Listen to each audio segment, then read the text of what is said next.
एकाविसौँ अध्याय। हे अगस्त्य मुनि, शिव शर्मा र गोमा ब्राह्मणी आफ्ना बाबा महतारी कहाँ बसेको 8 वर्ष बितेको पत्तै भएनछ।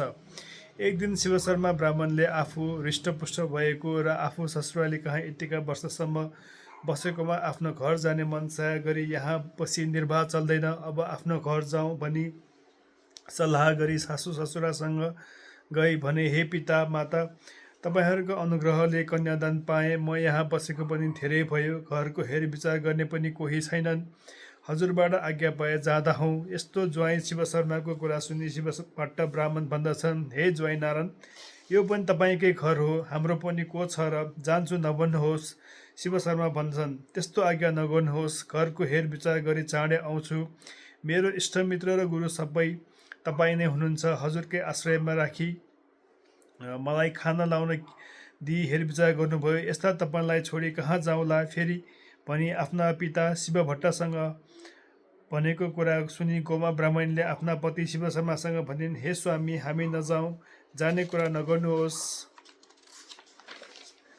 हजुर जाने भए मलाई पनि साथै लैजानुहोस्। आफ्नी पत्नीबाट यस्तो कुरा सुनि शिव शर्मा भन्दछन्, हे स्त्री, तिम्रो कलिलो अवस्था छ, मसँग जान सक्दिनौ, किनभने हाम्रो घर धेरै टाढा छ, पर्वत चढ्नुपर्छ, जङ्गली जङ्गल जानुपर्छ, उकाली ओह्राली छ, खोला नाला तर्नुपर्छ, जङ्गलको बाटोमा जङ्गली जनावर र सर्पको डर छ, बाटोमा चोर डाका र गुन्डाको भय छ। तिमी कहिले घरबाट ननिस्केकी र सुखमा रहेकी, तिमीलाई कठिन र दुर्गम बाटोमा यात्रा गर्दा निकै गाह्रो होला।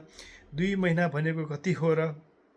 यस्ता शिव शर्माको कुरा सुनि गोमा भन्छन्, हे स्वामी, हजुर 2 घन्टा महिनाको भन्नुहुन्छ,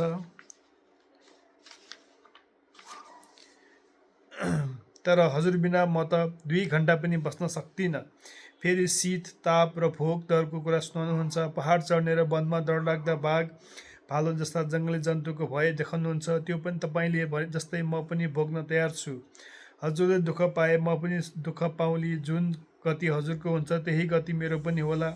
मलाई एक्लै छोडी जानुभयो भने म प्राण त्याग गर्नेछु भनी गोमा ब्राह्मणले भनेको आत्मविश्वासयुक्त अठोट सुनि शिव शर्मा ब्राह्मणले भने, हे ब्राह्मणी, त्यसो भए माता पितासँग बिदा मागी आउनु।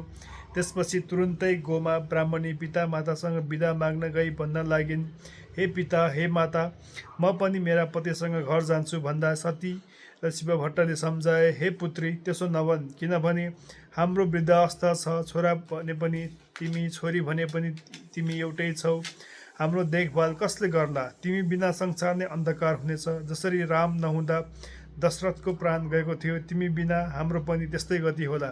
त्यसकारण माइत नै बसी हाम्रो रक्षा गरी देखभाल गरी बस। तिम्रो स्वामीले जान देऊ, उहाँ पनि 2 महिनामा त आइपुग्नुहुन्छ। यस्तो माता पिताको कुरा सुनि गोमा भन्छन्, हे पिता माता, नारी जातिको सम्पूर्ण तीर्थ व्रत दान धर्म आफ्ना स्वामी हुन्। आफ्ना पुरुषलाई सेवा गरे ती कर्मको फल प्राप्त हुन्छ। हाम्रा धर्मशास्त्रले त्यही नै भनेको पनि छ। मेरा स्वामी वृद्ध छन्, बाटामा केही भए कसले हेरविचार गर्ला? फेरि बढेकी छोरी माइती बस्नु हुँदैन। 2 महिनामा त हामी दुवै यहाँ आइहाल्छौँ। यस्ता कुरा छोरी गोमाले भनेपछि शिव भट्ट ब्राह्मण दम्पतिले, त्यसै भन्छौ भए के भन्नु र? राम्रोसँग जाऊ भने आँखाबाट आँसु खसाली राम्रा राम्रा वस्त्र र गहना पहिराई डोलीमा चढाई सहरको बाहिरसम्म पुर्याउन गए। डोलीलाई पनि राम्रोसँग लैजा भन्ने आज्ञा दिए। हामीलाई नबिर्से चाँडै आउनु भने। गोमाका साथी सङ्गीले पनि त्यसै भने। त्यसपछि गोमा ब्राह्मणले पनि आफ्ना बाबुआमालाई प्रणाम गरिन् र साथी सङ्गीलाई बस भन्दै सबैसँग बिदावारी भएर गइन्। इति श्री स्कन्द पुराणे केदारखण्डे माघ महात्म्य कुमारगस्य संवादे श्री सुस्तानी परमेश्वर व्रत कथा शिव शर्मा स्वगृह गमनम नाम 21 अध्याय।